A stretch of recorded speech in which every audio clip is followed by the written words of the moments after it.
Step into Value Zone. Hypermart. Patanjali. Aarogyasri గురించి అవగాహన కల్పించి ప్రజలకి దాన్ని చేరువ చేసే విధానం ఇవన్నీ కూడా రేపు 18వ తారీఖున ఆరోగ్యశ్రీలో ఉన్నటువంటి కొత్త ఫీచర్స్ తో నూతనమైనటువంటి మెరుగైనటువంటి ఫీచర్స్ తో ఆరోగ్యశ్రీ కార్డుల పంపిణీ కార్యక్రమాన్ని ప్రారంభించబోతున్నారు. ఈ నెల 18, ఈరోజు 15, 16, 17 అంటే మధ్యలో ఒక 2 రోజులు ఉన్నాయి. 19వ తారీఖు నుంచి క్షేత్రస్థాయిలో అన్ని నియోజకవర్గాల్లో 5 గ్రామాల్లో జరిగేటువంటి కార్యక్రమాల్లో అక్కడ ఉన్నటువంటి శాసనసభ్యులు పాల్గొంటారు.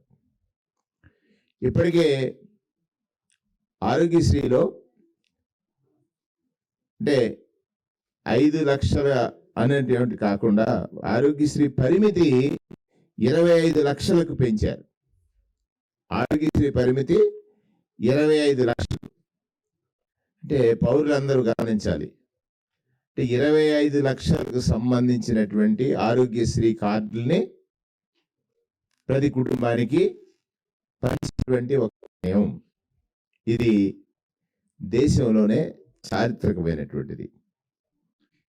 పేదవాడికి 25 లక్షల వరకు ఉచితంగా వైద్యాన్ని పొందేటువంటి ఒక గొప్ప అవకాశం. ప్రధానంగా క్యాన్సర్ వంటి ప్రొసీజర్స్ ఇప్పటికే లిమిట్ లేకుండా క్యాన్సర్ వంటి ప్రొసీజర్స్ వచ్చినప్పుడు ఇప్పటికే లిమిట్ లేకుండా ముఖ్యమంత్రి గారు చెప్పారు 27 లక్షల వరకు కూడా ఇచ్చినటువంటి సందర్భాలు ఉన్నాయి.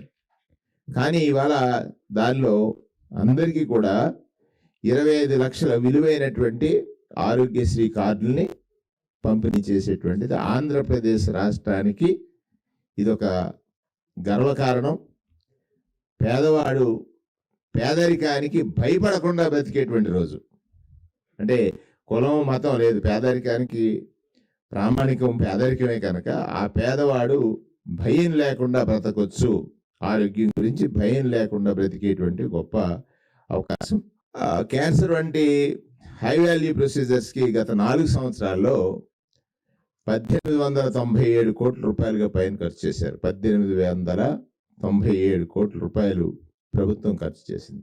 ఈ ఏడాది ఆరోగ్యశ్రీ కోసం 4,400 కోట్లు వ్యయం చేస్తుంది ప్రభుత్వం. ఈ విషయాన్ని కూడా మంత్రిమండలి ఆమోదం తెలియజేసింది.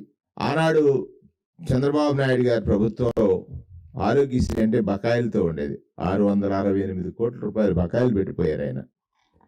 దాన్ని కూడా మా ప్రభుత్వం తీర్చింది. అంటే పేదల ఆరోగ్యం పట్ల జగన్మోహన్ రెడ్డి గారి ప్రభుత్వానికి ఉన్నటువంటి చిత్తశుద్ధి లేకపోతే బాధ్యత, భరోసా ఆయన తీసుకున్నటువంటి నిర్ణయాల ద్వారా తెలిసిందనేటువంటి విషయాన్ని సందర్భంగా మనం చేస్తా ఉన్నాం.